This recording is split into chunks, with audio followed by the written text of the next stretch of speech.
Good evening, dear students. Welcome to the 30-day challenge English course. Let's start the class. Today we will learn the working of English with the Hindu editorial experiment. But before starting the class, I want to share some important information with you.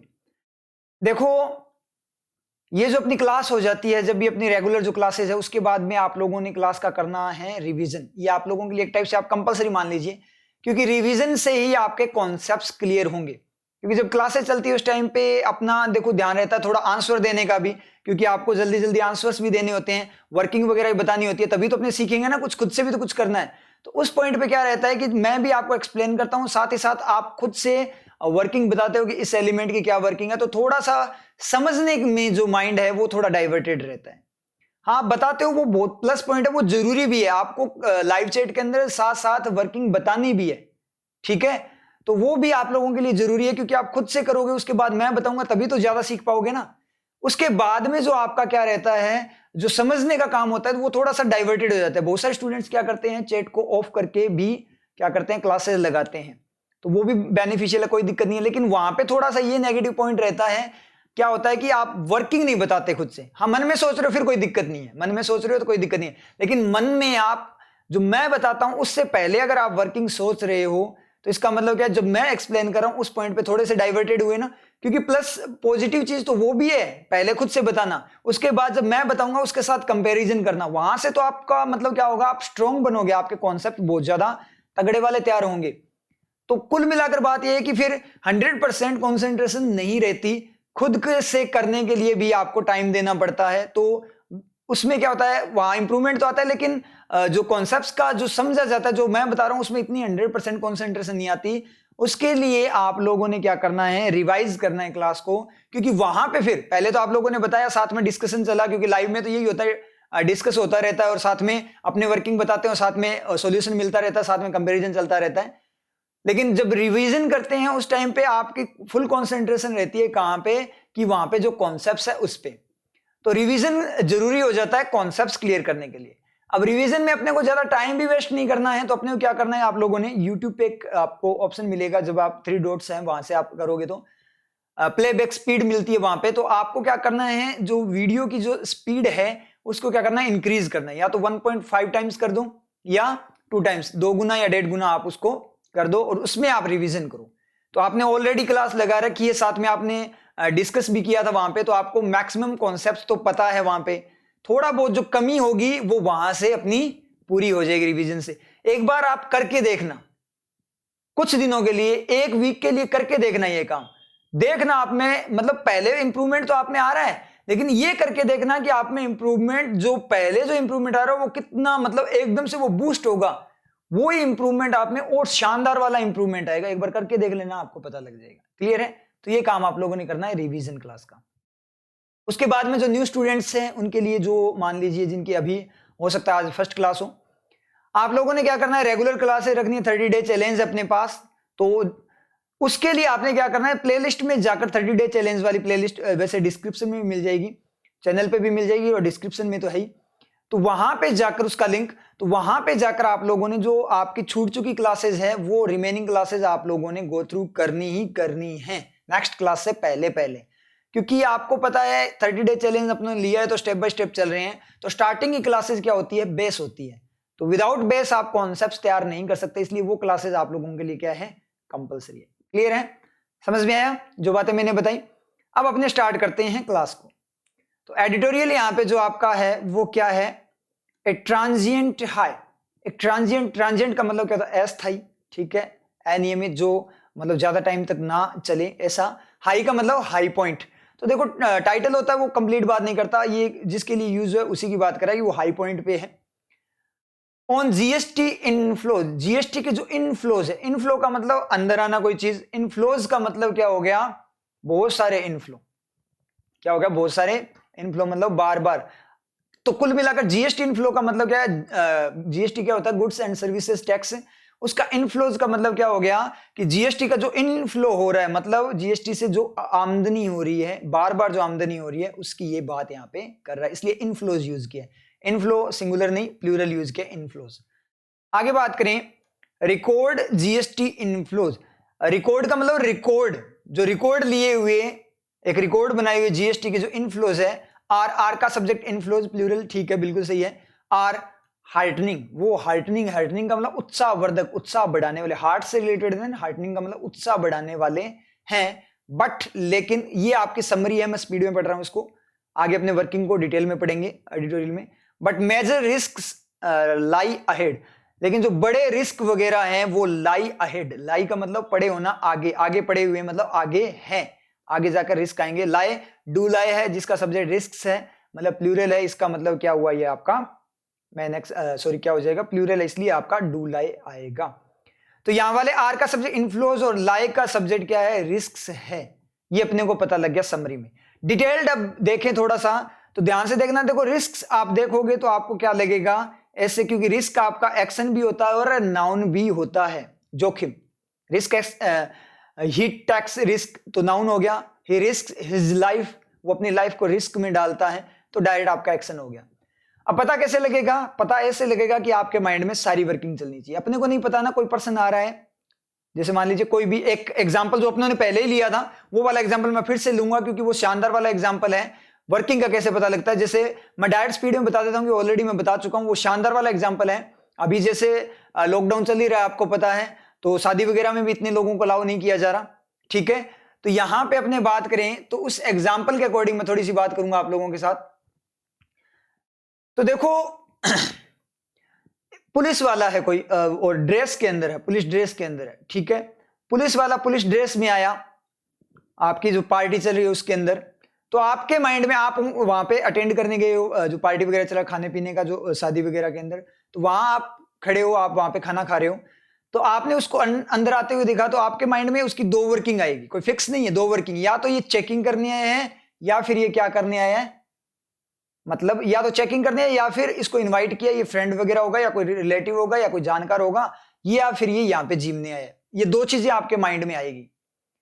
अब working अपने को पता नहीं है वहां पे real के अंदर कि उसकी वर्किंग क्या है, रियल में क्या है, तो अपने ध्यान ऐसे देखेंगे कि यार पुलिस वाला है, बहुत देर तक अपने देखते रहेंगे, खाया ही नहीं जाएगा अपने से कुछ, ठीक है। तो अपने ये देखेंगे कि कहीं ये मतलब करने क्या आया है, चेक करने आया है, तो उस चक्कर में तो अपने को ये पता लगा चेक करने आया है, और आपको लगा कि ज्यादा लोग हैं तो आप भागने की कोशिश करोगे, और अगर वो जिमने आया वहां पे पार्टी अटेंड करने आया तो आपको टेंशन वाली बात नहीं है। तो ये तो माइंड में टेंशन चलती है, लेकिन वर्किंग क्लियर है क्या आपको, अभी तक आपको वर्किंग क्लियर हुई, जब उसने एंटर किया वर्किंग क्लियर हुई, उसको देखते ही आपकी वर्किंग क्लियर हुई क्या, नहीं हुई ना, क्योंकि हो सकता है ऑन ड्यूटी से वो डायरेक्ट आपका क्या है यूनिफॉर्म के अंदर आया हो, ठीक है, तो ऑन ड्यूटी हो सकता है, तो वर्किंग यहां से क्लियर नहीं हुई। वर्किंग कब क्लियर होगी, जब वो एक्शन लेगा उसके अकॉर्डिंग, यानी सेंटेंस कंप्लीट होगा, कंप्लीट सेंटेंस के अकॉर्डिंग ही आपकी वर्किंग क्लियर होगी पूरी बात होने के बाद। अगर वो प्लेट उठाकर जीमने लग गया, इसका मतलब उसकी वर्किंग क्या है, वो जीमने वाला फर्स्ट वर्किंग, दो वर्किंग आई, एक जीमने वाली वर्किंग, दूसरी चेकिंग वाली वर्किंग। और अगर वो लठ घुमाने लग गया तो कौन सी वर्किंग, दूसरी वर्किंग, चेकिंग वाली वर्किंग, ऑन ड्यूटी वाली वर्किंग। क्लियर आप लोगों को कैसे पता लगा, जब उसने एक्शन किया, मतलब पूरा सेंटेंस कंप्लीट हुआ आपका। तो यहां पे जब पूरा सेंटेंस कंप्लीट होगा वही आपको बताएगा कि उसकी रियल वर्किंग क्या है। माइंड में दोनों के दोनों डायरेक्ट नहीं पता आपने क्या वर्किंग है, क्योंकि दोनों वर्किंग में वो सेम ही बंदा दिखता है। समझ में आ रही है चीज, दोनों वर्किंग में क्या होगा, वो सेम ही बंदा दिखेगा, जब वो एक्शन अप्लाई करेगा तभी जाकर उसकी वर्किंग क्लियर होगी। ऐसे ही अपने बात करें, जैसे आप लोगों ने मुझे इन्वाइट किया, मैं एक टीचर हूं, तो मैं वहां पे क्या वर्किंग करूंगा, और वर्किंग क्या होगी, सेंटेंस के अकॉर्डिंग होगी। जैसे पार्टी में आपने इनवाइट किया तो मैं वर्किंग उसी माहौल उसी सेंटेंस के अकॉर्डिंग करूंगा। अब वहां पे जाकर मैं क्या करूंगा, पार्टी के अंदर जाकर, ये तो है नहीं कि मैं टाई वगैरह लगाकर, जैसे मान लीजिए टीचर की फॉर्म में आ गया, ठीक है, वैसे तो क्या पता लगेगा, आप पार्टी में आओगे तो टाई वगैरह लगा, सूट वूट में आओगे, टीचर की फॉर्म में वैसे ही आते हो। तो वहां पे मैं आ गया और यहाँ पे कंधे पे मैंने व्हाइट बोर्ड रखा हुआ है, मार्कर वगैरह जेब में डाले हुए हैं, और वहां पे रोप दिया, उसको लगा दिया वहां पे, किसको, व्हाइट बोर्ड को, और सबको बोल दिया लगा लो लाइन, ठीक है, सारे प्लेट ले लेकर लाइन लगा दो, आज सबको पढ़ाऊंगा यहाँ पे पार्टी के अंदर। तो वहां पे वो काम क्या हो जाएगा, नॉनसेंस वर्किंग हो जाएगी। अब आप बोले सर आप तो टीचर है, तो आप तो टीचर वाली वर्किंग करोगे, हमें तो रिस्क की है कि वर्किंग आती है। सर रिस्क हमें एक्शन की फॉर्म में दिखाई देता है, तो वो तो एक ही वर्किंग करेगा ना सर, ठीक है, एक्शन वाली, हमें तो वही दिमाग में आई, तो हमारे अकॉर्डिंग वही करना चाहिए। तो आपके दिमाग में मैं ऐसे ही आऊंगा, मैं टीचर हूं, तो आपको क्या दिखेगा वहां पे, क्या लगेगा आप लोगों को, आपको वही वर्किंग लगेगी ना, कि एज ए टीचर है तो क्या मैं वहां पे पढ़ाना स्टार्ट कर दूंगा, लाइन से बिठा दूंगा सबको कि गुलाब जामुन नहीं खाएगा कोई भी, कोई कुछ भी नहीं कहेगा, मुंह में निवाला भी नहीं लेगा जब तक है ना मैं जो क्वेश्चन पूछ रहा हूँ उसका आंसर ना दे दो, तो ये नहीं होगा ना। वहां मैं एज ए गेस्ट की फॉर्म में आऊंगा, मैं वहां एज ए टीचर वर्किंग नहीं कर सकता। और ना जैसे मैं बैंक में हूं ना as a bank employ working कर सकता हूं कि योनो करो, ठीक है, अकाउंट खुलवाओ आप हमारे बैंक के अंदर, ठीक है।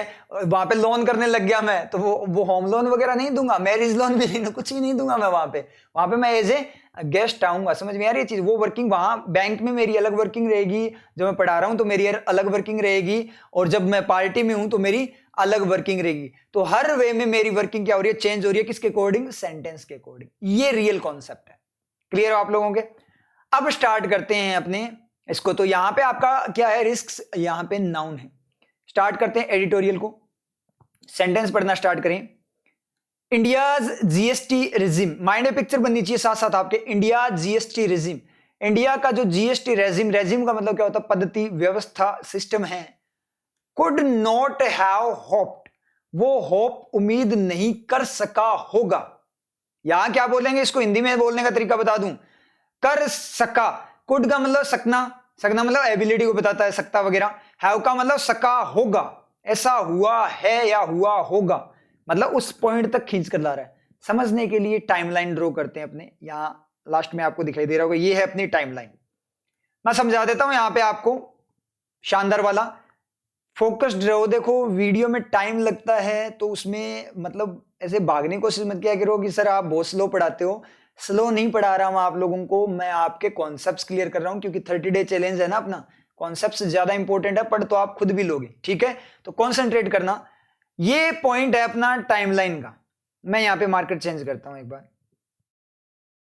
मैं बोलता हूं कर सकता है, जैसे मान लो रिजल्ट की बात करें अपने, उम्मीद कर सकता है, होप को ही लेते हैं, उम्मीद कर सकता है।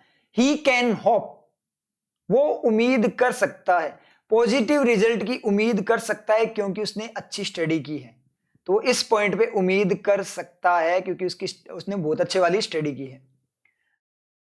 कैन, कैन की बात कर रहा हूं मैं, कैन।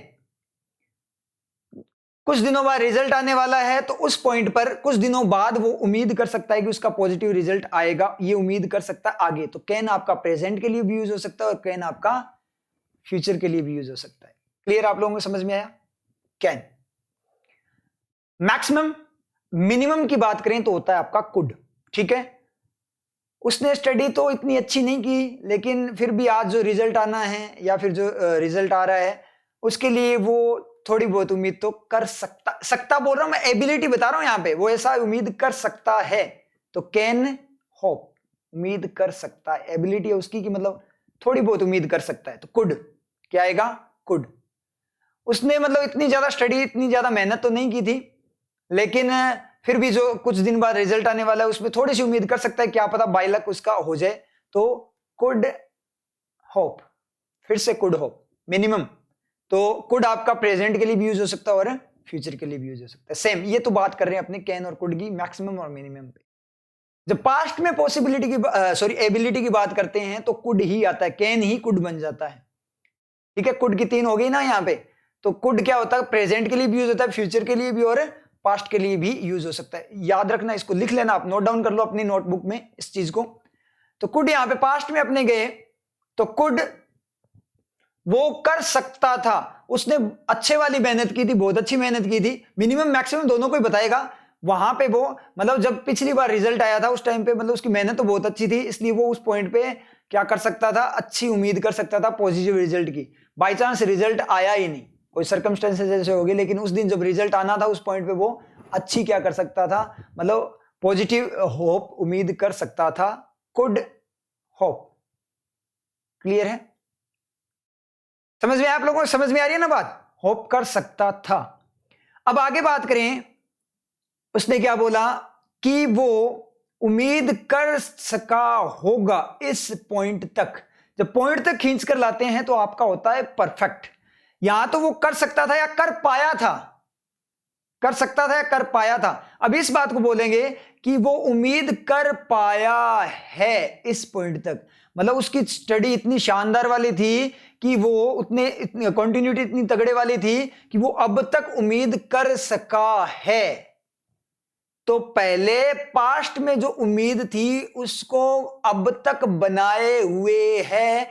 याद करो फ्लो चार्ट का, अगर किसी को पता हो, मतलब जो मेरे स्टूडेंट हैं उनको पता है, लेकिन जिनको नहीं पता वो आप ऐसे देख लो। परफेक्ट होता है वो क्या होता है, उस पॉइंट तक बात को खींच कर लाता है। तो मतलब क्या हुआ कि वो कर सका होगा, इस पॉइंट तक कर पाया है उम्मीद, अब तक कंटिन्यूटी के कारण आगे का पता नहीं है, लेकिन इस पॉइंट तक मतलब पहले भी उम्मीद थी और अब तक उसको उम्मीद रही है या कर पाया होगा। अपने थोड़ा सा इमेजिन भी कर सकते हैं कि ऐसा उसने कर सका, इसीलिए उसने उम्मीद की होगी अब तक, क्योंकि उसकी स्टडी उसने बहुत ज्यादा मेहनत की थी, उसी को ध्यान में रखते हुए उसने क्या किया है, उसी चीज को ध्यान में रखते हुए उसने अब तक उम्मीद की होगी। क्लियर है? कुड हैव, कैन हैव भी हो सकता है, मैक्सिमम पे उम्मीद की होगी इसका मतलब कैन हैव, मिनिमम पे की होगी तो कुड हैव। समझ में कभी नहीं आता कि कैन के साथ भी हैव आता है, शुड के साथ भी हैव आता है, कुड के साथ भी हैव आता है, हैव कैसे आएगा कैन कुड के साथ?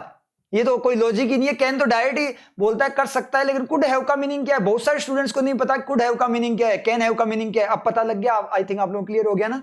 कैन हैव कुड हैव का मीनिंग रियल में क्या होता है, वो खींच कर लाता है। रियल में हैव का मीनिंग ही परफेक्शन बताना होता है। तो कोई से भी मॉडल में वो परफेक्शन बता सकता है, चाहे वो आपका एबिलिटी का हो, चाहे पॉसिबिलिटी, कोई भी मॉडल हो, तो कैन हैव कर सका होगा। क्लियर है? हिंदी में समझ में आया ना किस तरीके से यूज होता है? तो इस तरीके से यूज होता है।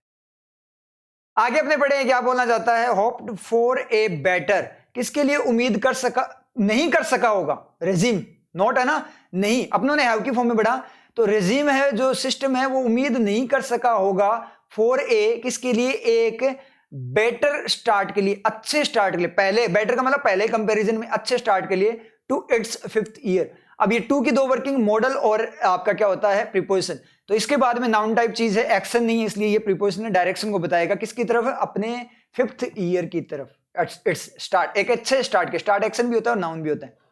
तो मतलब क्या, इंडिया का जो सिस्टम है वो अब तक उम्मीद नहीं कर सका होगा अपनी एक अच्छे स्टार्ट की इसके 5th ईयर के लिए, मतलब अब तक उम्मीद नहीं कर सका होगा, लेकिन अब जो चेंजेस आए हैं उसके अकॉर्डिंग उम्मीद आगे कर सकता है। क्लियर है? समझ में आया? ये बात इसने बोली। आगे बढ़े, revenues from the tax hit, revenues from the tax, tax से जो रेवेन्यू है, टैक्स से जो निकल कर आ रहे हैं, डिपार्चर को बता रहे हैं, टैक्स से जो निकल कर आ रहे हैं आपके रेवेन्यूज है, रेवेन्यूज का मतलब जो आमदनी जो गवर्नमेंट को होती है टैक्स से, ठीक है। हिट हिट हिट हिट तीनों फॉर्म होती है। तो यहां पे सब्जेक्ट इसका ढूंढने चले तो क्या होगा, टैक्स, देखो सब्जेक्ट क्या होता है किसी भी सेंटेंस का, इसको या तो आप क्या करो, डू हिट होगा ये, या डू हिट होगा, या फिर आपका डिड हिट होगा। तो इसके लिए सब्जेक्ट ढूंढते हैं तो फ्री एंड फ्रेश सब्जेक्ट होना चाहिए। तो सब्जेक्ट ढूंढने इसके लिए जाएं तो टैक्स को तो फ्रॉम खा गया, एक्स्ट्रा इन्फॉर्मेशन में बाइंड कर दिया। याद रखना ऐसे एक्स्ट्रा इन्फॉर्मेशन चला वो फ्री एंड फ्रेश नहीं होता। पहले वाली वीडियो को गो थ्रू कर लेना, फर्स्ट क्लास को, उसमें डिटेल्ड बताया हुआ है, ठीक है। फ्रॉम द टैक्स, क्योंकि आगे अपने थोड़ी थोड़ी स्पीड भी बढ़ाएंगे। From the tax hit revenues, revenues इसका सब्जेक्ट मिलेगा क्योंकि वो फ्री एंड फ्रेश है, प्लूरल है। तो अब यहां पे बात करें हिट करता है या किया था, अपने को नहीं पता, आगे सेंटेंस बताएगा। एन हिट, हिट करता है क्या, अगर रेगुलर हमेशा की फॉर्म में बताएं तो हिट, डू हिट और हिट हिट हिट तीनों फॉर्म सेम होती है, और पास्ट में कभी किया था तो डिड हिट आएगा। आगे देखेंगे एन ऑल टाइम हाई, पूरे टाइम का हाई, मतलब सबसे हाई, ऑफ किसका, हाई ऑफ 141,384 करोड़ इन अप्रैल। बात अप्रैल की हो रही है, हर बार की नहीं हो रही, अप्रैल की हो रही है, इसका मतलब डिड हिट है। तो टैक्स से जो रेवेन्यूज है उन्होंने हिट किया। एक एन आया क्योंकि ऑल बाद में वोबल साउंड है इसलिए एन आया, रियल में एन यूज हुआ है हाई के लिए, एन ऑल टाइम हाई, लेकिन जिसके लिए यूज है उसके अकॉर्डिंग ए एन नहीं आता, उसके जस्ट बाद जो साउंड है वोबल है या कॉन्सोनेंट उसके अकॉर्डिंग आपका एन आता है। तो क्या किया, रेवेन्यूज फ्रॉम द टैक्स उन्होंने हिट किया था, मतलब उसको टकराया था, किस पॉइंट को, हाई पॉइंट को टकराया। किस चीज का हाई, 1,41,384 करोड़ का इन अप्रैल में, इतना हाई पॉइंट को उसने हिट किया। सरपासिंग, जैसे ही सरपासिंग दिखा, एक बार यहां पे रफ करते हैं, आईएनजी दिखते, नोट डाउन कर लो, आईएनजी दिखते 4 वर्किंग, ऑर्डर देख लो, पहले चेक करना है मेन एक्शन, उसके बाद चेक करना है आपको एडजेक्टिव, देन क्लोज, उसके बाद जेरड, ठीक है। मैन एक्शन होगा इसका मतलब वहां पे सेंटेंस होना चाहिए, मतलब सब्जेक्ट वगैरह होगा, उसके लिए मॉडल वगैरह होंगे जिसको आप हेल्पिंग वर्ब भी बोल देते हो, ठीक है, मॉडल वगैरह होने चाहिए। तो आईएनजी है, सरपासिंग है, तो उसकी फॉर्म में क्या होना चाहिए? देखो क्या क्या हो सकता है, अपने फॉर्मेट याद आए तो is am are, is surpassing, are surpassing, was were surpassing, ठीक है, will be, shall be, can be surpassing, ठीक है, इस तरीके से कुछ भी आ सकता है, ठीक है। Must be surpassing, should be surpassing, या has been surpassing, had been surpassing, इस तरीके से आपके आएगा कुछ ना कुछ। ऐसा कोई फॉर्मेट दिखे तो आप देखो, और उसके अकॉर्डिंग उसे सब्जेक्ट वगैरह भी मिलना चाहिए। तो कोई मॉडल वगैरह है क्या? पीछे कोई मॉडल ढूंढने चलते हैं। अप्रैल में कुछ नहीं है, करोड़, यहाँ कोई मॉडल नहीं है, कोई मॉडल नहीं है। यहाँ डिड हिट है, लेकिन डिड हिट है तो उस तरीके का मॉडल है नहीं जिस तरीके को उसे चाहिए, डिड बी टाइप का, मतलब वॉज टाइप का।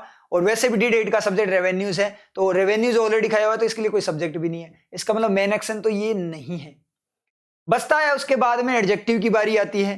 तो एडजेक्टिव की बारी है तो सरपासिंग डेटा, जैसे डेटा कौन सा सरपास करता हुआ, क्रॉस करता हुआ, पार करता हुआ, किस चीज को मात देता हुआ डेटा, सरपासिंग डेटा। डेटा कैसा है? सरपास करता हुआ डेटा।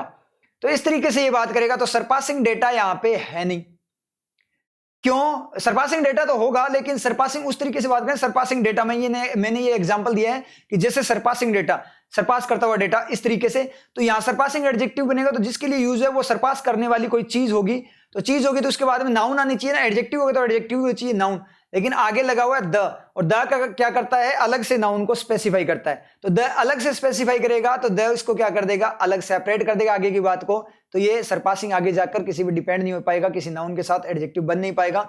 अगर ये द यहाँ पे होता फिर तो ये क्या पता आपका एडजेक्टिव बन जाता, क्योंकि नाउन के पास में चला जाता। अब द ने तो क्या कर दिया? आगे की बात को ही अलग कर दिया, सरपासिंग एडजेक्टिव बन नहीं सकता, क्योंकि वो तो डायरेक्ट उस पर डिपेंड होना चाहिए ना, नाउन पे। और द क्या करता है? अलग कर देता है, एक दीवार टाइप बनाकर। तो इसका मतलब सरपासिंग आपका एडजेक्टिव नहीं है। दो चीजें बचती है, या तो जेरेंड होगा या क्या होगा आपका? क्लोज होगा। पहले चेक करना होता है क्लोज। क्लोज होता है एक्स्ट्रा एक्शन, जेरेंड होता है एक्टिविटी यूनिवर्सल फॉर्म में। जैसे मैं बात करूं, अगर कोई सरपास करते हुए ऐसा कर रहा है, किसी का अलग एक्स्ट्रा एक्शन है, पहले ढूंढना पड़ेगा किसका होगा, तो आपका क्लोज है, पहले क्लोज चेक करना है। और सरपासिंग अगर डायरेक्ट किसी का सब्जेक्ट बन रहा है, ऑब्जेक्ट बन रहा है, या बाइंडिंग की फॉर्म में आ रहा है, तो उस तरीके से वो क्या होगा? जेरेंड। कैसे? एग्जाम्पल नोट करो। तो जैसे मैं बात करूं, he is surpassing his score, he is surpassing her score, top the class। वो उसने क्लास को टॉप किया, क्या करते हुए? उस लड़की के जो स्कोर था उसको क्या करते हुए? क्रॉस करते हुए, सरपास करते हुए। तो साथ साथ में सरपास करते हुए दो एक्टिविटी, एक तो टॉप किया उसने, एक सरपास का एक्शन किया। तो दो एक्शन आगे, आपको सब्जेक्ट एक ही था, इसलिए दूसरा एक्शन, एक को तो सेंटेंस, बेस्ट सेंटेंस बना दिया टॉप वाले को, तो और दूसरे सेंटेंस को अपने क्लोज की फॉर्म में एक्स्ट्रा इन्फॉर्मेशन में दे देते हैं। यही फॉर्मेट होता है क्लोज का। तो दूसरे वाला क्या हो गया अपना? सरपासिंग क्या हो गया यहाँ पे? आपका क्लोज बन गया। क्लियर आप लोगों के? दूसरा सेंटेंस नोट करो, surpassing the score was his, surpassing her score was her motto, surpassing her score was his main target. Surpassing her score was his main target. उसके स्कोर को क्रॉस करना, सरपास करना ही उसका मेन टारगेट था। Words का subject क्या हुआ आपका? सरपासिंग हुआ। तो सब्जेक्ट बना, सब्जेक्ट मतलब नाउन, नाउन का मतलब क्या हो गया? जेरेंड हो गया। ठीक है, ये चीज है। तो मतलब क्या हुआ? जेरेंड और क्लोज का डिफरेंस पता लगे ना, किस तरीके से आपका जेरेंड क्लोज होता है। हिज टारगेट वो सरपासिंग हर स्कोर, उसका टारगेट क्या था? सरपासिंग। तो यहां एक ऑब्जेक्ट बन गया वो का, उस तरीके से, क्योंकि एक्शन होगा तो उसको आप बाइंड नहीं कर सकते, उसको अलग ही छोड़ना पड़ेगा। जैसे सरपासिंग, जैसे अपने बोला था ही सरपासिंग हर स्कोर वाला, तो उसमें आपका डायरेक्ट चलना चाहिए। तो क्लियर है? जेरेंड क्लोज आपके क्लियर है? क्लियर हो गया होगा। नहीं है तो कोई दिक्कत नहीं है, मैं सैटरडे संडे को जब टाइम मिलेगा मुझे, तो मैं gerund close, gerund versus close करके आपको एक वीडियो अलग से प्रोवाइड करवा दूंगा। तो सरपासिंग पार करते हुए, कौन? रेवेन्यू के लिए यूज करके देखो, रेवेन्यू जो कि टैक्स है उन्होंने हिट किया हाई, क्या करते हुए? पार करते हुए। तो हिट किया और साथ ही साथ पार करते हुए, उसका एक्सट्रैक्शन बन रहा है कि नहीं बन रहा? पहले आप चेक करो कि करते हुए, क्लोज को बोलता है करते हुए, और उसको बोला डायरेक्ट करना। तो रेवेन्यूज है टैक्स के, उन्होंने क्या किया? पहले आपको चेक करते हुए चेक करना है। तो रेवेन्यूज फ्रॉम द टैक्स था, उन्होंने क्या किया? हाई टाइम किया, ऑल हिट किया, ऑल हाई टाइम मतलब हाईएस्ट पॉइंट पे पहुंचे, क्या करते हुए? सरपास करते हुए। किसको? The previous months record, previous months के रिकॉर्ड को। ऑफ रिकॉर्ड किसका था? अबाउट, बारे में। ऑफ अबाउट दिक्कत होती है सबसे बड़ी, टू प्रीपोजिशन साथ में नहीं आ सकती कि सर यहां टू प्रीपोजिशन साथ में आ गई, रूल रटा हुआ है, एग्जाम में ऑफ अबाउट आया, अबाउट के बारे में प्रीपोजिशन, और ऑफ क्या है, का मतलब प्रीपोजिशन, दोनों ही प्रीपोजिशन है, दो प्रीपोजिशन साथ में आ नहीं सकती। गोल्डन रूल लिखवाया था किसी टीचर ने, मेरे इतने गोल्डन रूल्स आप करके चले जाओ, आपको कहीं दिक्कत नहीं होने वाली, तो उसके चक्कर में क्रॉस कर दिया, वहां पे कर दी एरर, और एग्जाम में आ गए माइनस में।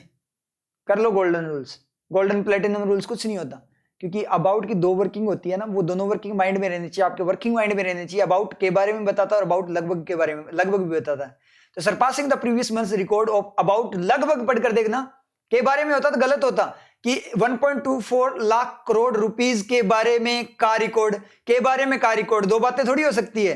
तो लगभग 1.24 लाख करोड़ का रिकॉर्ड, तो ऑफ का रिकॉर्ड बिल्कुल सही है प्रीपोजिशन, लेकिन अबाउट यहां के बारे में नहीं, प्रीपोजिशन नहीं है, लगभग को बता रहा है, दूसरी वर्किंग है यहां पे इसकी।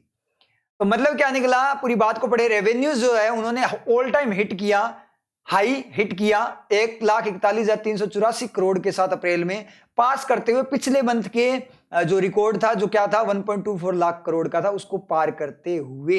ठीक है, उसके बाद पढ़ें, आफ्टर डिजास्टरस पीरियड, एक डिजास्टरस का मतलब क्या है, भयानक, विनाशकारी पीरियड, अवधि के बाद, फॉर द इकोनॉमी, पीरियड किसके लिए, विनाशकारी पीरियड किसके लिए है, इकोनॉमी के लिए। आपको क्वेश्चन पूछना है, एलिमेंट से, एलिमेंट की वर्किंग को चेक करने के लिए एलिमेंट से क्वेश्चन पूछो, अपनी वर्किंग के अकॉर्डिंग अगर आंसर देता है तो वो एलिमेंट सही है, नहीं तो वो एलिमेंट आपका गलत है। तो फॉर द इकोनॉमी, इकोनॉमी के लिए जो डिजास्टर पीरियड है, उस पीरियड के बाद फॉलोइंग, फॉलो करना, following last years national lockdown, following last years national lockdown, follow का मतलब पीछा करना, लास्ट ईयर का नेशनल लॉकडाउन। चारों वर्किंग, मेन एक्शन, उसके बाद adjective, then close, then gerund. तो यहां पे अपने चलते हैं, सबसे पहले क्या देखने इसको, मेन एक्शन के लिए इजेमार वोजवर उस तरीके कुछ होना चाहिए, तो पीछे कुछ है क्या, कुछ भी नहीं है, ऐसा कोई मॉडल है ही नहीं, इसका मतलब मेन एक्शन तो नहीं है। उसके बाद आपका बनता है क्या, आपका एडजेक्टिव, जैसे following person, who is that following person, वो कौन है फॉलो करने वाला, जो मुझे फॉलो कर रहा है वो कौन है, तो वो पर्सन कौन है, फॉलो करने वाला पर्सन, उसकी क्वालिटी है ना, कौन सा पर्सन, फॉलो करने वाला। तो फॉलोइंग पर्सन जैसे अनुयायी वगैरह होते हैं किसी के, फॉलोइंग पर्संस वगैरह, समझ में आई चीज। तो उस तरीके से बात करेगा। तो following last year national lockdown, follow करने वाला लास्ट ईयर का नेशनल लॉकडाउन। तो लॉकडाउन, लास्ट ईयर का नेशनल लॉकडाउन पीछा कर रहा है क्या किसी का, वो तो लास्ट ईयर का नेशनल लॉकडाउन तो फर्स्ट लॉकडाउन था, वो थोड़ी पीछा करेगा, वो तो फर्स्ट टाइम था, वो तो आगे है, पीछा तो कोई दूसरे वाला करेगा। इसका मतलब फॉलोइंग आपका एडजेक्टिव नहीं है, सेंस भी तो यूज करना है ना, बात को पिक्चर बनाना है कि सही यूज हुआ है कि नहीं हुआ। आप बोल दो कि लॉकडाउन सर फॉलोइंग हो सकता है ना, लॉकडाउन भी तो फॉलो कर सकता है, एक लॉकडाउन के बाद दूसरा, तो ये तो लास्ट ईयर की बात कर रहा, लास्ट ईयर वाला तो फर्स्ट था, तो वो फॉलो थोड़ी कर रहा था। क्लियर आप लोगों के, इसका मतलब क्या हुआ, लॉकडाउन फॉलो नहीं करा, उस लॉकडाउन को किसी के द्वारा फॉलो किया जा रहा होगा। ठीक है, तो अब यहां पे अपने बात करें, अब ये पता लग गया कि वो दोनों तो नहीं है, तो जेरेंड या क्लोज होगा। पहले ये चेक कर लेते हैं कि ये यूज किसके लिए हुआ है, अगर क्लोज है तो किसके लिए एक्स्ट्रा इन्फॉर्मेशन यूज हुई है, जैसे सरपासिंग अपना यूज हुआ था किसके लिए, रेवेन्यूज के लिए, तो ये किसके लिए यूज हुआ है। तो अपने यहां पे बात करें किसकी एक्स्ट्रा इन्फॉर्मेशन है, इकोनॉमी, अर्थव्यवस्था लॉकडाउन को फॉलो करेगी क्या, डिजास्टर पीरियड है इकोनॉमी का, वो करेगा क्या, वो टाइम, खतरनाक वाला टाइम, लॉकडाउन को फॉलो करेगा क्या, लॉकडाउन लगा उसके बाद में इकोनॉमी में गिरावट आने लगी, तो इकोनॉमी का डिजास्टर टाइम आया, डिजास्टरस टाइम आया। तो लॉकडाउन आया, लॉकडाउन के इंपैक्ट के कारण डिजास्टरस टाइम आया, तो डिजास्टरस टाइम ने क्या किया, लॉकडाउन को फॉलो किया। तो फॉलोइंग किसके लिए यूज हुआ है, डिजास्टरस पीरियड के लिए, उसकी एक्स्ट्रा इंफॉर्मेशन है। इसका मतलब पहले क्लोज की फॉर्म में देखो कि जो आपका इकोनॉमी का के लिए जो डिजास्टर्स पीरियड था, फॉलो, जो कि फॉलो करता हुआ डिजास्टर पीरियड लॉकडाउन को, तो क्लोज आपका बिल्कुल सही जा रहा है। लॉकडाउन को फॉलो करता हुआ डिजास्टर्स जो पीरियड है एक, उसके बाद क्या हुआ वो देख लेते हैं। जीएसटी रेवेन्यूज, जीएसटी की जो रेवेन्यूज है, जो आमदनी वगैरह है, हिट उसने हिट किया ₹1.05 लाख करोड़ इन अक्टूबर। कब किया, अक्टूबर में इतना हिट उसने किया।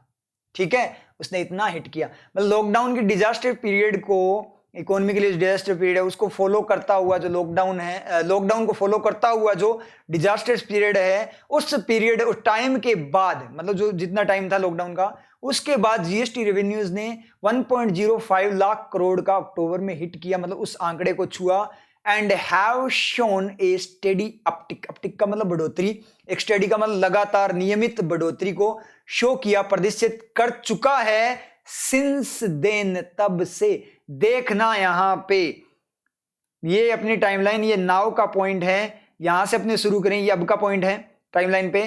तो अक्टूबर यहां पे था, ये अक्टूबर था आपका, इस अक्टूबर को उसने इतना हिट किया था इस पॉइंट पे, तब से लेकर सिंस देन, तब से लेकर अब तक शो किया है। हैव शोन का मतलब खींच के लाएगा, परफेक्ट होता है वो क्या करता है, पास्ट की चीज को खींचकर उस पॉइंट तक लाता है। पास्ट का परफेक्ट होता है तो वो पास्ट तक खींच के लाएगा, पास्ट के पॉइंट तक। प्रेजेंट परफेक्ट होता है तो प्रेजेंट के पॉइंट तक खींच के लाएगा। कोई भी टेंस का परफेक्ट होता है वो रेस्पेक्टिव टेंस के उस पॉइंट तक, जिस पॉइंट पे अपने रेफरेंस पॉइंट पे बात करें, उस पॉइंट तक खींच कर लाता है। तो खींच कर लाया है कि इस पॉइंट तक उसने शो किया, अब तक उसने शो किया एक स्टेडी अपटिक, एक लगातार नियमित अपटिक को, मतलब बढ़ोतरी को क्या किया उसने, तब से लेकर उस बढ़ोतरी को क्या किया है, शो कर चुका है, शो किया है। अब हैव का सब्जेक्ट ढूंढने चलते हैं, एंड का रिफ्लेक्शन लेने का तरीका बताता हूं। एंड क्या करता है, दो को एंटिटीज को, क्या टू मोर देन टू को एंटिटीज को क्या करता है, कनेक्ट करता है। तो कनेक्ट करने के लिए कम से कम एक तो होना चाहिए, और जहां से होता है वहां से दो सेंटेंस बनाने होते हैं।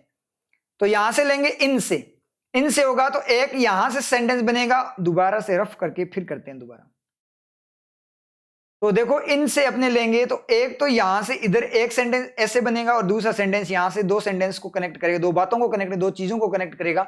तो क्या करना होता है इस साइड में, तो क्या कर, देखो पहले, उससे पहले जितनी बात है वो तो रखनी है कॉमन, चाहे नोटबुक में आप लिख सकते हो, रफ नोटबुक में करके भी देख सकते हो। पहले वाली जो बातें हैं पिक्चर बनाना माइंड में, मैं बोल क्या रहा हूं, बोलना क्या चाहता हूं, इसलिए रिवीजन जरूरी होता है जो मैंने आपको बताया था। तो यहां पे देखना इस साइड तो रखेंगे एंड से पहले की बात, क्योंकि दो को कनेक्ट कर रहा है तो पहले वाला तो कॉमन रहेगा, इससे पहले यहां तक, इसके एंड से पहले तक का रखेंगे, तो पहले तक का ओनली अक्टूबर, यहां पे ओनली अक्टूबर रखेंगे। उसके बाद में एंड के बाद वाला रखेंगे, तो यहां से अपने हैव वाला रखेंगे। दो सेंटेंस क्या बनेंगे, एक सेंटेंस तो बन जाएगा GST revenues hit 1.05 lakh crore in October, एक सेंटेंस। दूसरा GST revenues hit 1.05 lakh crore in have shown, दूसरा सेंटेंस। तो आपको क्या करना है, पहले वाला तो ऑलरेडी सही है, उसको तो चेक करने की जरूरत ही नहीं है, क्योंकि वो दिया गया है अपने को तो रिफ्लेक्शन ढूंढना है। इसलिए क्या करो, पहले वाले पार्ट को तो अपने को साफ ही कर देना है, इतनी दूर तो चेक करने के लिए, इतनी दूर को क्या करो आप क्लियर ही कर दो चेकिंग के लिए। बचे हुए पार्ट के साथ इसको कनेक्ट करके देखो, इन हैव, इन क्या करता है, मे मतलब किसी चीज में, हैव सर्वाइव करेगा क्या, have shown, have as a element of perfection, do have है रियल में, मॉडल है, यहां पे मॉडल की फॉर्म में है, हेल्पिंग वर्ब बोल दो चाहे, उसकी फॉर्म में है, तो उसको तो चाहिए सब्जेक्ट, लेकिन सब्जेक्ट तो चाहिए, लेकिन इन क्या करेगा, इन तो एक दीवार है ना, प्रीपोजिशन तो एक दीवार होती है। इन में हैव शोन, तो सेंटेंस सर्वाइव ही नहीं कर पाएगा, क्योंकि दीवार के बाद में ये कैसे सर्वाइव करेगा, करोड़। इन में, हैव में क्या, हैव को तो दी है ना सब्जेक्ट, सब्जेक्ट नहीं मिला, इनकी दीवार बनी, इसलिए सर्वाइव ही नहीं कर पाया। ठीक है, उसके बाद चलें नेक्स्ट, अपने रिफ्लेक्शन लेते हैं यहां से, और जहां से रिफ्लेक्शन लो उससे आगे की चीज को साफ करते जाओ। ठीक है, क्योंकि वो तो आगे की बात है, वो तो ऑलरेडी सेट ही है। तो लाख करोड़ हिट, उसने हिट किया 1.05 लाख करोड़ हैव शोन। अब हैव शोन को लाख करोड़ के बाद रखेंगे तो हैव का सब्जेक्ट क्या बनेगा, लाख करोड़ बनेगा। हैव का सब्जेक्ट क्या बनेगा, लाख करोड़ बनेगा क्या, क्यों, क्योंकि उसके जस्ट बाद रखो, कोई मीनिंग ही नहीं आ रहा। ठीक है, क्योंकि हिट का तो क्या लग गया, तीर लग गया ना लाख करोड़ पे, क्योंकि हिट का ऑब्जेक्ट है इसलिए तीर लग गया, लाख करोड़ सर्वाइव ही नहीं करा, हैव का सब्जेक्ट नहीं बनेगा। उसके बाद में क्या करें, हिट के साथ रखे तो हिट और have, did hit, did hit, do have, दो मॉडल्स की ओवरलैपिंग होगी, दो मॉडल साथ में आ नहीं सकते, वो भी गलत हो गया यहां तक।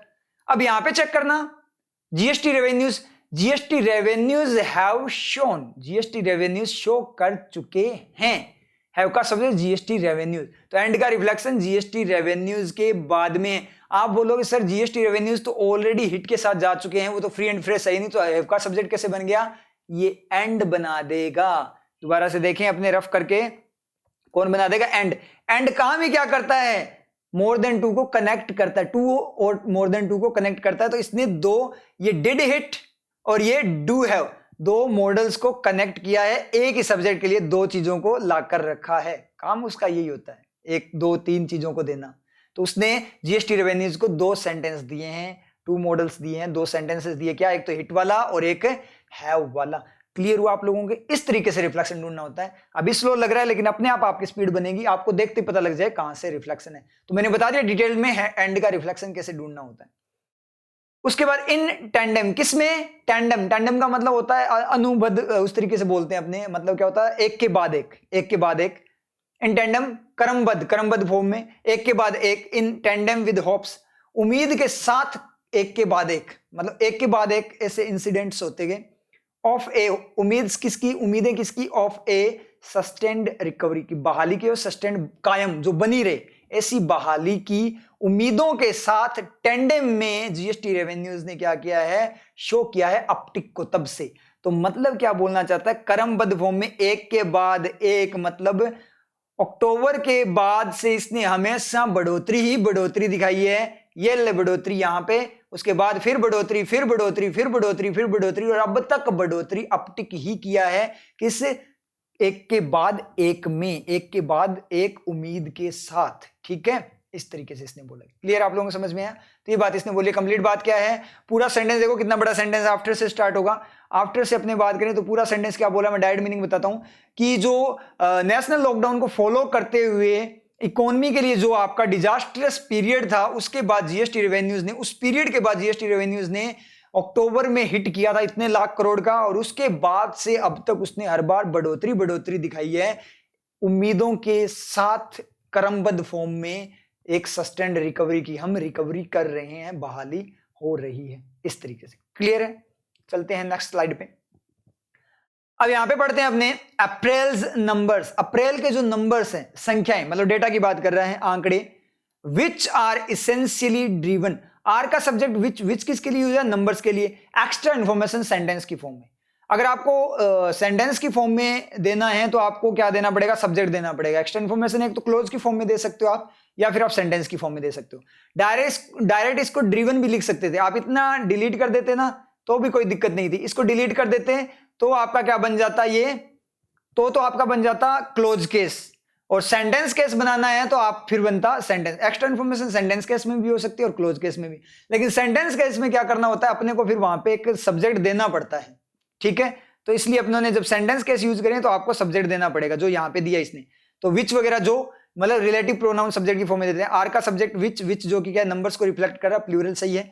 इसेंशियली ड्रीवन, जो कि क्या है? ड्रीवन है इसेंशियल फॉर्म में।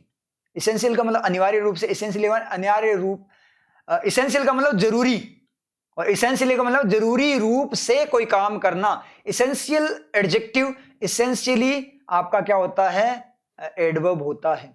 एडजेक्टिव एडवर्ब में डिफरेंस बताऊंगा मैं आपको। टाइम निकाल के, मैं 100% गारंटी के साथ बोल रहा हूं, टाइम निकाल के एग्जाम से पहले पहले मैं ये चीजें आपके कॉन्सेप्ट्स क्लियर कर दूंगा।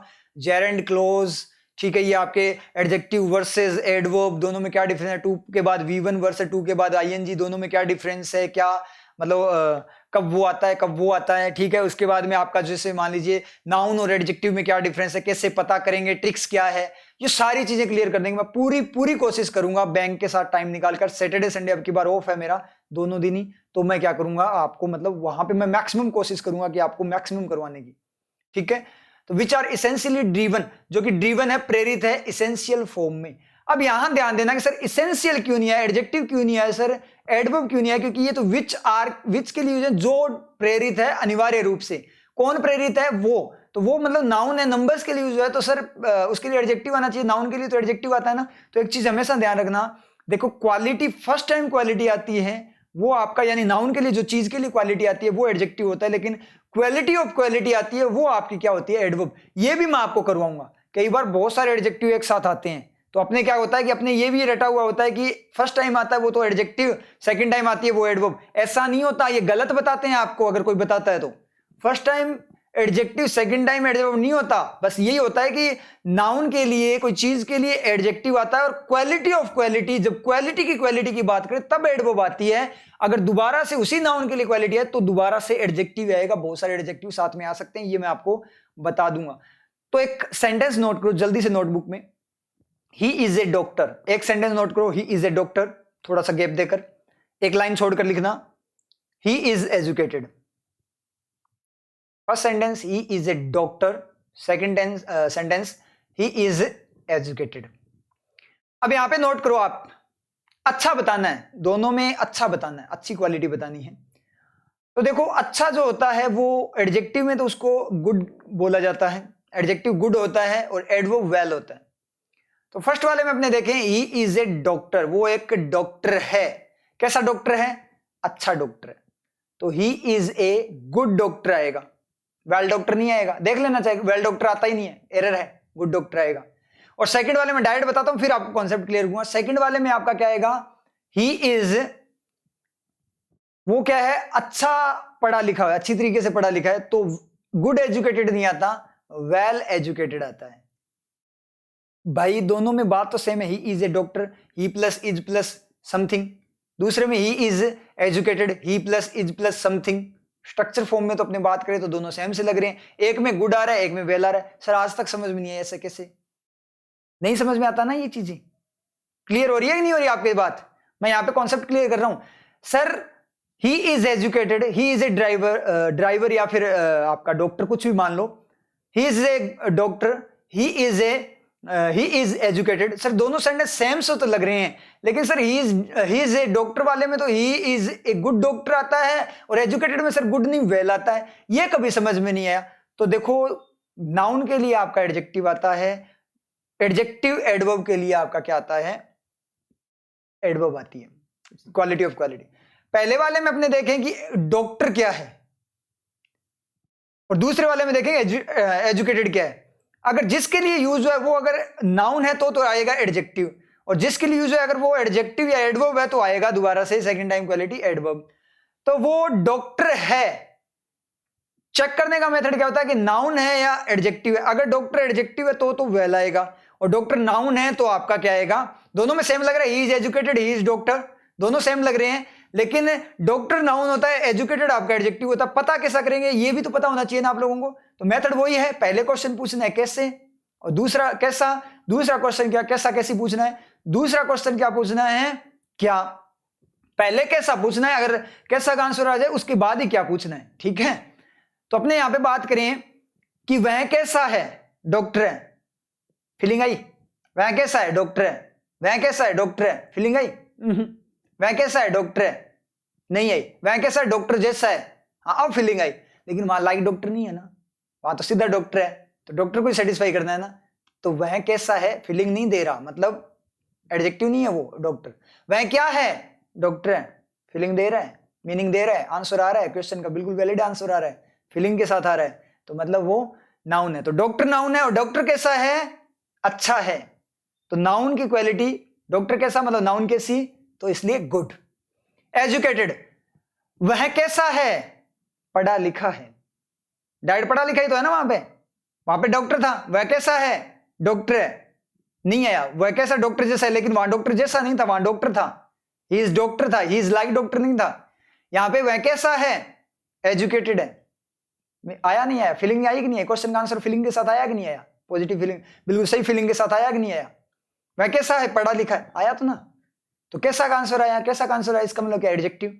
और एजुकेटेड कैसा है, मतलब कैसा कैसा है, और कैसा कैसा क्या होता है, एडवर्ब आती है। कैसा एडजेक्टिव, कैसा कैसा adverb, second quality of quality, second नहीं क्वालिटी ऑफ क्वालिटी। वह कैसा है, एडजेक्टिव। वो कैसा कैसा है, एडवर्ब। वो कैसा वैसा है, एडवर्ब। वो वैसा ऐसा है, ऐसा तैसा है, पता नहीं क्या क्या है, वो सारी की सारी फिर क्या रहेगी, क्वालिटी ऑफ क्वालिटी यानी एडवर्ब रहेगी। क्लियर आप लोगों को समझ में आया? तो इस तरीके से करना होता है। तो ड्रीवन है, प्रेरित है, वो कैसा है, ड्रीवन है, प्रेरित किया गया है। और किस तरीके से ड्रीवन है, ड्रीवन कैसा है, कैसा कैसा, इसेंशियल, इसेंशियली, एडवर्ब। क्लियर है?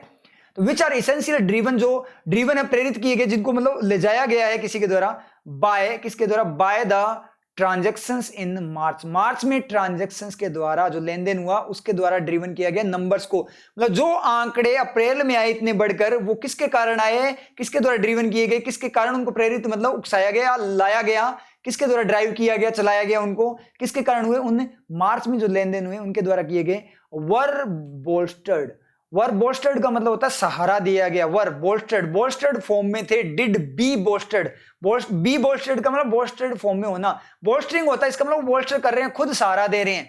आई एम बोस्टिंग यू, मैं आपको सहारा दे रहा हूं। You boosting me, you are boosting me, आप मुझे सहारा दे रहे हैं। I am boosted by you, मैं आपके द्वारा सहारित हूं। सहारित मतलब वो बोलने में सहारित है, मतलब आप लोगों के द्वारा मुझे सहारा दिया गया है। तो मैं सहारा दे नहीं रहा, मैं सहारा ले रहा हूं। सहारे का तीर मेरे पे लग रहा है, तो मैं बोस्टेड फॉर्म में हूं। और अगर मैं सहारा देता होता तो मैं बोस्टिंग फॉर्म में हूं। आईएनजी एक्टिव फॉर्म, तीर छोड़ने वाली आगे, और ईडी पैसिव फॉर्म, तीर खाने वाली। ठीक है, तो वर बोस्टेड बाय किसके द्वारा? हाइटेंड। हाइटेंड, हाइट का मतलब हाइट, ऊंचाई। हाइटेंड का मतलब बढ़ी हुई इकोनॉमिक एक्टिविटी। किसके द्वारा? बढ़ी हुई इकोनॉमिक एक्टिविटी के द्वारा। नो डाउट, कोई डाउट नहीं, इस बात पे कोई डाउट नहीं है। तो वर्क का सब्जेक्ट ढूंढने चले, मार्च को इन खा गया, फ्री एंड फ्रेश चाहिए, ट्रांजेक्शंस को बाय खा गया। सब्जेक्ट नाउन ही होता है, यहां कोई और नाउन नहीं है। ये प्रोनाउन भी हो सकता है, मतलब ये विच नाउन टाइप होता है, प्रोनाउन आपका नाउन टाइप से होता ही है। विच तो ऑलरेडी आर के साथ गया हुआ है, मतलब नंबर्स इसका सब्जेक्ट, जो कि ऑलरेडी फ्री बचे हुए थे, उनको चाहिए भी था कोई सेंटेंस। तो आपका क्या होगा? नंबर्स वर बोस्टेड, नंबर्स को सहारा दिया गया बाय हाइटेंड इकोनॉमिक एक्टिविटी, जो बहुत ज्यादा मात्रा में बढ़ी हुई इकोनॉमिक एक्टिविटी, अर्थव्यवस्था की जो एक्टिविटी हो रही थी उसके द्वारा। नो डाउट, कोई डाउट नहीं है इस बात पे। हाइटेंड आपका क्या हो गया? इकोनॉमिक एक्टिविटी कैसी है? बढ़ी हुई। कैसी? Adjective, ED adjective, passive. तो बढ़ी हुई है इकोनॉमिक एक्टिविटी। किसी को बढ़ाती होती ना तो होती है आपकी हाइटनिंग। हाइटन एक्शन होता है, स्ट्रेंथन होता है। ठीक है, तो इकोनॉमिक एक्टिविटी किसी को बढ़ा रही होती तो हाइटनिंग, हाइटनिंग एक्टिविटी होती। हाइटनिंग एक्टिविटी मतलब किसी चीज को बढ़ाने वाली हाइटनिंग एक्टिविटी है, और वो हाइटनिंग है, जो मैंने काम किया वो हाइटनिंग है, या बूस्टिंग मान लो एक टाइप से, बूस्टिंग एक्टिविटी जो मेरे द्वारा की जा रही है। My activity is boosting activity for you, क्योंकि ये आपकी वर्किंग वगैरह और आपकी जो इंग्लिश है उसको इंप्रूव करिए। Improving activity, improving class. ये क्लास कैसी है? Improving class, improved class. देखना यहां से समझोगे आप, बड़ा शानदार एग्जांपल है। इंप्रूविंग क्लास का मतलब दिस क्लास इज इंप्रूविंग, ये क्लास इंप्रूविंग है। दिस इज इंप्रूविंग क्लास, ये इंप्रूविंग क्लास है, मतलब इस क्लास से हमें इंप्रूवमेंट आ रहा है। ये क्लास इंप्रूवमेंट का तीर छोड़ रही है। खा कौन रहा है? वो सुनने वाला खा रहा है, कोई भी खा रहा हो, लेकिन उससे अपने कोई मतलब नहीं है। लेकिन क्लास के लिए अपने यूज करें ना इंप्रूव की एक्स्ट्रा इंफॉर्मेशन, तो क्लास तीर छोड़ रही है इंप्रूव का, इसका मतलब इंप्रूविंग क्लास है। और अगर मैं बात करूं क्लास में, पिछली क्लास में थोड़े मतलब गड़बड़ थी, सही से नहीं चली। अब की बार क्लास को थोड़ा इंप्रूव किया गया है, अपनों ने जो वर्किंग वगैरह उसको थोड़ा चेंज किया है, कॉन्सेप्ट्स को पढ़ाने का तरीका चेंज किया है। तो क्लास कैसी है? इंप्रूव, मतलब क्लास इंप्रूव का काम नहीं कर रही, खुद क्लास को इंप्रूव किया गया है। समझ आई चीज? तो इंप्रूव्ड क्लास, क्लास जब इंप्रूव कर रही हो तो वो एक्टिव एलिमेंट है उस मतलब कैसी है? एक्टिव फॉर्म में, उस एलिमेंट का एक्टिव फॉर्म है। ठीक है, एक्टिव एलिमेंट है उसका, उस फॉर्म का, तो एक्टिव एडजेक्टिव आएगा या एक्टिव क्लोज आएगा। और क्लास जब आपकी मतलब, या फिर कोई भी जैसे क्लास की इंप्रूव की बात करें, जब वो तीर खा रही हो, मतलब वो छोड़ ना रही हो, खा रही हो, तो वो आपका पैसिव आता है, तब आपका ईडी मोड आता है। Passive ED mode, note down कर लो। ING active mode, ED mode, passive mode. ठीक है, आईएनजी एक्टिव होता है और ईडी आपका पैसिव मोड होता है, चाहे एडजेक्टिव की फॉर्म में बात करो, चाहे आप क्लोज की फॉर्म में बात करो, चाहे फॉर्म की फॉर्म में बात करो। तो ये बात अपने समझ में आ गई। आगे पढ़ें द स्पेक्टर का मतलब जो साया है, छाया है, ऑफ का, किसका? राइजिंग कोविड-19 केसेस, बढ़ रहे कोविड-19। तो कोविड-19 केसेस खुद बढ़ रहे हैं ना, अपने आप बढ़ रहे हैं, किसी के द्वारा बढ़ाए तो नहीं जा रहे ना।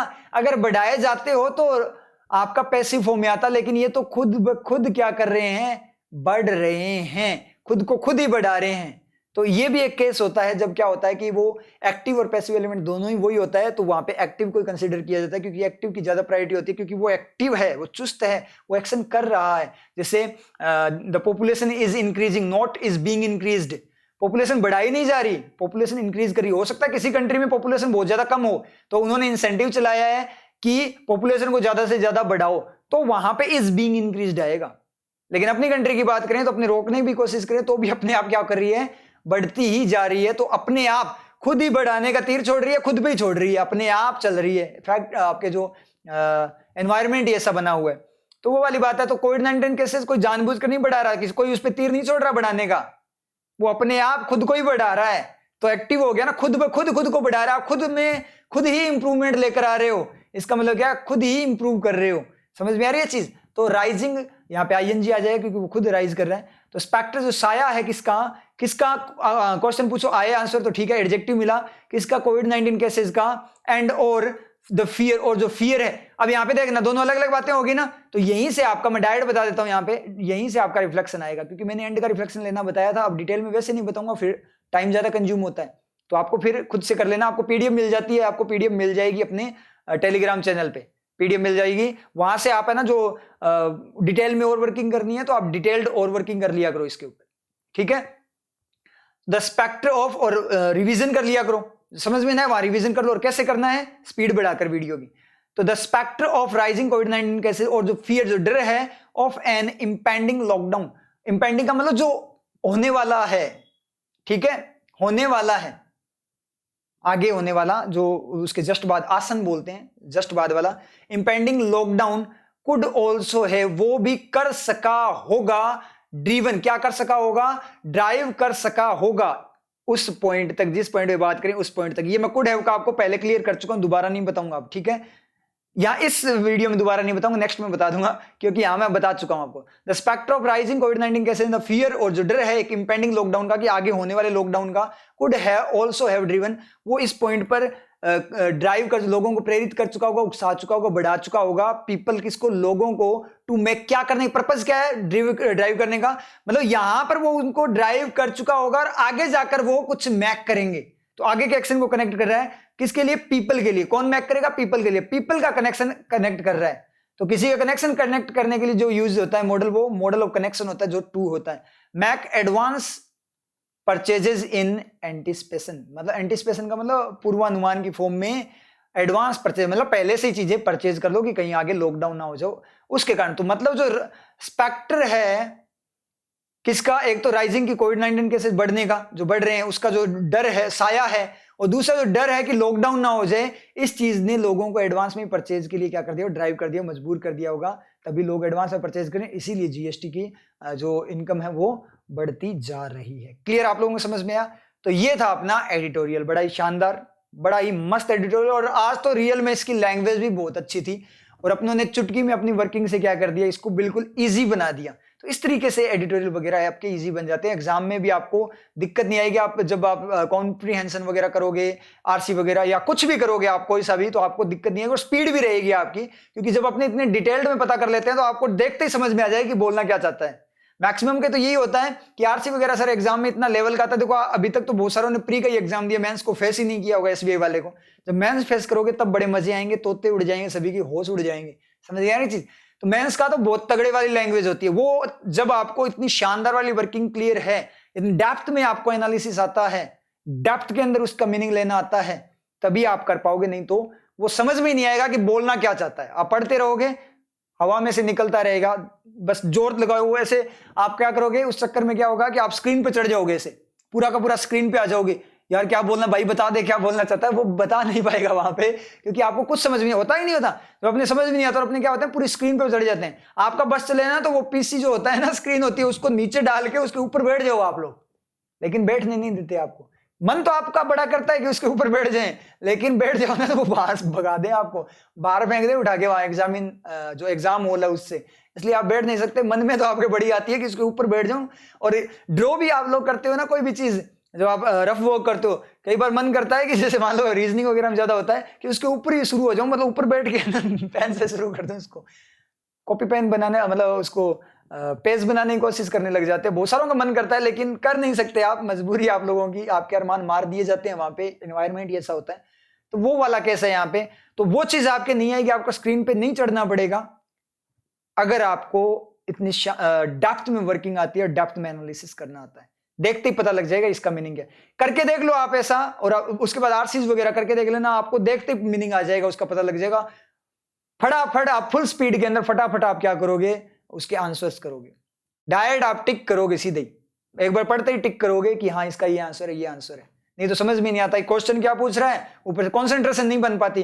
कंसंट्रेशन इसीलिए नहीं बन पाती, क्यों नहीं बन पाती, क्योंकि अपने डेप्थ में एनालिसिस नहीं करना आता, अपने को वर्किंग नहीं आती। कंसंट्रेशन कहां से बनेगी, आप पूरा सेंटेंस पढ़ोगे बीच में कुछ वर्किंग ऐसी होती है जो अपनों ने कभी देखी ही नहीं है, जैसे आईएनजी क्लोज, ईडी क्लोज वगैरह आगे, तो अपने समझ में नहीं आएगा बोलने क्या चाहता है। जब आपको वर्किंग नहीं आती समझ में कैसे आएगा, जब वर्किंग कंप्लीट आती है, रिफ्लेक्शन लेने आते हैं, तो आपको समझ में आएगा। क्लियर है? रिवाइज कर लेना वीडियो को, कंप्लीट सेशन को रिवाइज कर लेना। किस तरीके से रिवाइज करोगे, समझ में आ रही है ना, किस तरीके से रिवाइज करोगे, स्पीड बढ़ाकर 2 गुना स्पीड कर लेना, 1.5 गुना, जितनी भी आपको लगे। और जहां पे आपको लगे कि यहां पे मुझे डाउट है और कंसंट्रेशन के साथ देखना है, तो वहां पे स्पीड को आप वापस कम कर लेना। कम करने का मतलब 1 पे ही करना, हाथ पे मत कर लेना, फिर अजीब सी आवाज आएगी। ठीक है, पता नहीं, आप करके देख लेना, बहुत ही अजीब सी आवाज आएगी, पता नहीं कि क्या ही बोला जा रहा है यहाँ पे, अटक अटक के, जैसे मतलब मर गया बेचारा। तो वो मत करना, ठीक है, ऐसी फीलिंग मत लेना आप लोग। तो क्लियर आप लोगों के? ठीक है, फिर नेक्स्ट क्लास में आपसे अपनी क्लासेस का यही रहेगा, एक दिन अपने क्या करेंगे, वर्किंग करेंगे एडिटोरियल से, और नेक्स्ट डे उस वर्किंग को इंप्लीमेंट करेंगे अपने एमसीक्यूज वगैरह क्वेश्चन पेपर पे, एग्जाम में कैसे यूज करना है उस तरीके से सीखेंगे, एप्लीकेशन सीखेंगे उसकी। एक क्लास में वर्किंग सीखेंगे, learning of the working, and the next in the next class adjacent class जो उसके साथ साथ वाली क्लास है, उस क्लास में अपने क्या करेंगे, उस क्लास में अपने एप्लीकेशन ऑफ दैट वर्किंग को करेंगे। ठीक है, ये अपना मेथड रहेगा। तो ठीक है, फिर मिलते हैं नेक्स्ट क्लास में। All the best.